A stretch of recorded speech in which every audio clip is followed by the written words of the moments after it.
right as joy was starting to overtake us Broncos fans after what was an incredible game first and foremost, but such an important win for this Broncos team moving forward, not just in these playoffs, obviously, but as a franchise. Some brutal news came out. Bo Nix fractured a bone in his ankle, and he will be done for the year. It's now going to be up to Jarrett Stidham to lead the Broncos to the Super Bowl, a la Nick Foles. Wow, what a roller coaster. What a roller coaster. We're going to break it all down and talk about it here in just a moment. Stay tuned. Don't forget to like and subscribe. And now let's get into it, man. Let's get into the highs and lows and everything in between here on Crushing It.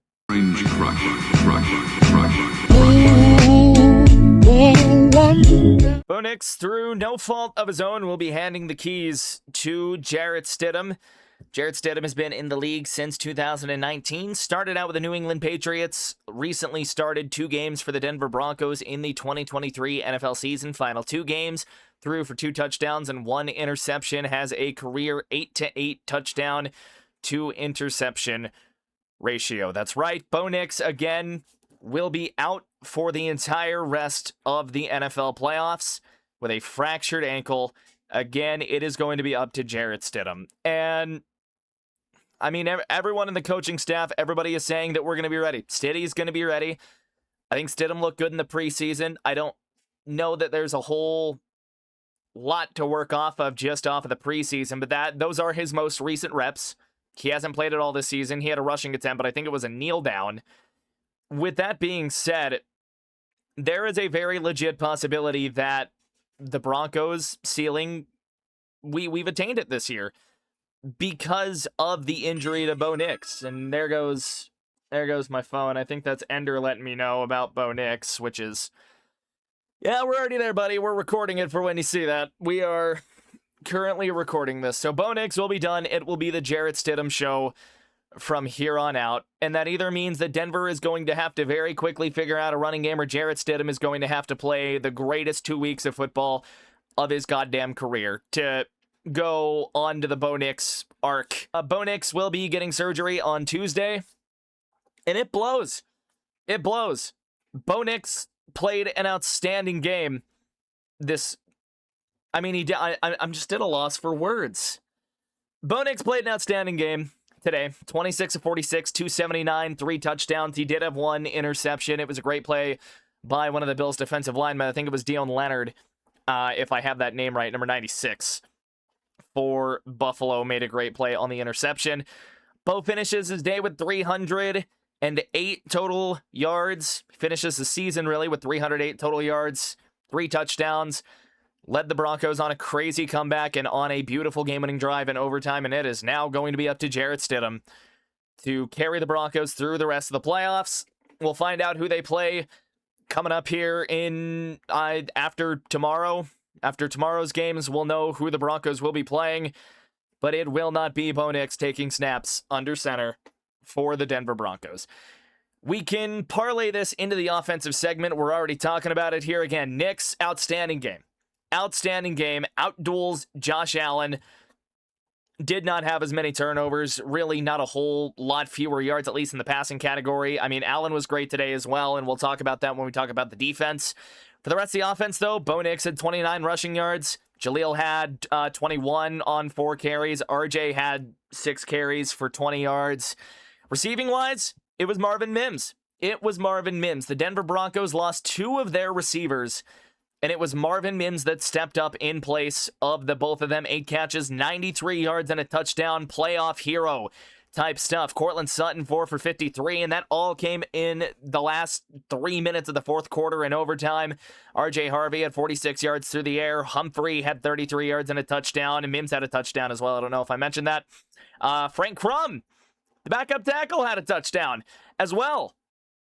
Just a lot going on for the Broncos today. Offensively, Nix was under control of all of it. Outside of the first quarter, the first quarter, to be fair, but they only had 1 possession. Outside of the third quarter where the offense completely died, I thought this was one of the best games the Broncos have played offensively all year. You put 33 up on the number one pass defense in the league. Bo Nix goes for almost 280 on the number one pass defense in the league. Yeah, I'd call that a pretty good day at the office. I would very much call that a very, very good day at the office. Again, you know, the one turnover, but it's... I mean, after the initial little bit where Denver kind of looked lost and looked like they were just kind of stepping in their own way a little bit, it really felt like they got themselves under control. They looked a little bit discombobulated there at the start of one of the drives that they had. The failed play action, the fumble play action. It was rough. It was rough at times. Denver simply did not run the ball. Like, Sean Payton just chose not to run the ball, but yet they got it done. This game was put on Bo Nix's back, and Bo Nix came out and balled out. And I just, again, like, we keep tailing back, but Bo Nix is done for the year, man. Good God. I mean, immediate takeaways, Marvin Mims needs the ball more. That's just immediate takeaways. Marvin Mims was an absolute stud in this ball game. Marvin Mims needs to be getting the ball more going forward, and I think we're going to see some of that. I don't think we're going to have Troy Franklin next week. He injured his hamstring, and then, you know, the concussion as well with Pat Bryant. So very good chance that we see Elijah Moore getting elevated next week to and actually being active, as well as we could see another Michael Bandy appearance. We could see A.T. Perry.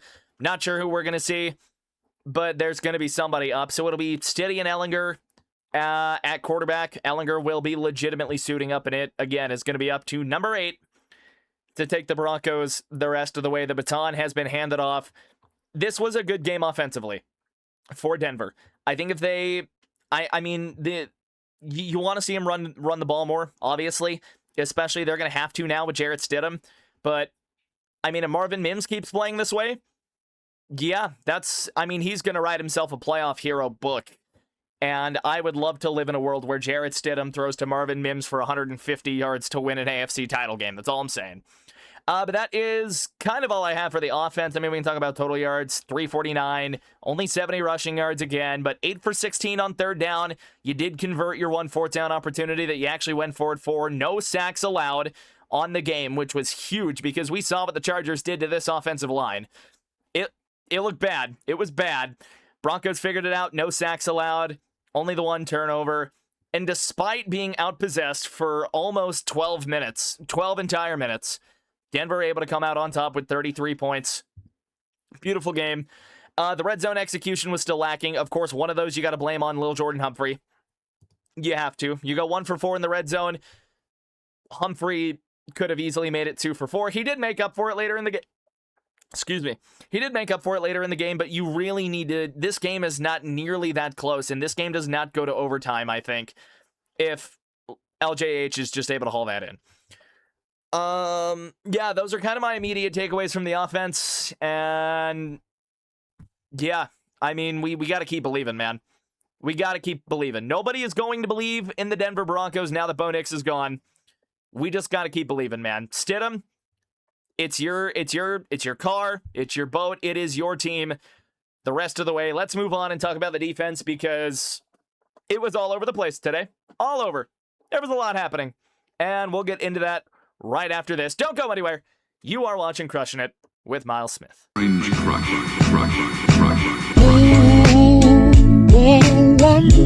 So there's a lot of nuance that we got to have with the defense today. They gave up a lot of yards. Let's lead with that. This was their first real test with a great running back since week 2, I would argue, against Jonathan Taylor. And I don't want to say that they passed, but we did enough to win defensively. 449 total yards given up by this Broncos defense, 266 through the air and 183 on the ground. They allowed the Bills to go 10 for 15 on third down, and a lot of those were in short yardage, 1 for 1 on fourth down. It was a rough go. 3 total sacks on the day. Three fumbles recovered, 2 interceptions gained as well. So despite that, the defense made enough flashy plays throughout the game. They forced enough turnovers to hang on. And of course, the big one, the Jaquan McMillan interception in overtime, where if Brandon Cooks catches that, that is legitimately a field goal, and we're talking about the Broncos season being over right now. We are. But instead, it is Jaquan McMillan that comes up with the ball. And that's that. Again, 5 turnovers is huge for the Broncos, and there was a lot going for them today. Benito forced 2 fumbles. You had Singleton forcing one that Hufanga fell on. The Broncos fell on every fumble that they forced today. Malcolm Roach had a recovery as well as a sack and a half. Benito had a sack as well as 2 forced fumbles, as we said. Jaquan McMillan had the big interception, and then PJ Locke had a pretty big one as well right after the Bo Nix interception. There was a lot that happened in terms of all of that. And there goes my phone again. I think that's Ender hitting me once again. I mean, defensively, you did what you had to do. You did enough. You did enough. But the run defense, 1,000% needs to improve going forward. And you can throw the wrinkle in that the Bills were the number 1 rushing team in the league. They used the piss out of Josh Allen in the running game. James Cook is probably the best running back in the league right now.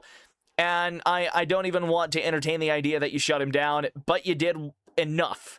You did enough. You held him under 120, fine, whatever. Not the greatest game, but it's a win. We let it slide.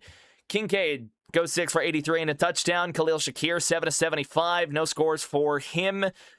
Ray Davis, 2 of 33. Knox, 3 for 32. I didn't even mention Allen. 25 39 through the air. The 2 interceptions, the 3 sacks he took, 283 yards, 90 rating. And then the 66 yards on the ground as well. The Broncos, they had a rough time. But they made some timely plays. They didn't even force a punt. They did not force a single punt on the day, and they still managed to get out with a 33-30 victory. The Broncos went into a shootout, and they won. That's just what it is, and the defense did enough to really fend Buffalo off. But even still, it got scary, because again, that is a lot of rushing yards to allow. Tight end is still a problem for the Broncos. Combined 115 yards between their tight ends on 9 catches with the touchdown by Kincaid. That is a worry. The rushing defense, again, was an absolute mess. But what I will say is they did have Allen under pressure on a couple of plays. They made some incredible plays when the Bills were being too loose with the ball. The Broncos kind of took the Bears approach where they gave up a shitload of yards, but they had some very opportunistic takeaways that completely swung the momentum of the game up until even the final possession. I'm like, we're going to give flowers here.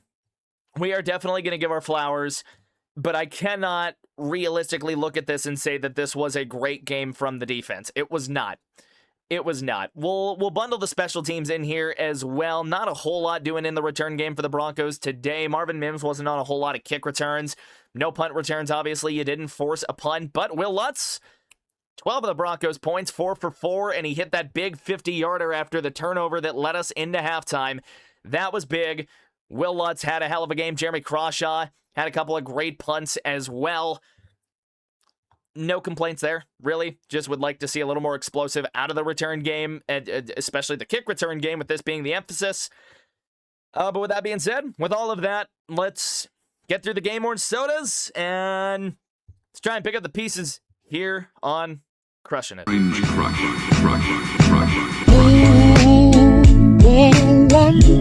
For the final time this season, salute to you, number 10, Bo Nix.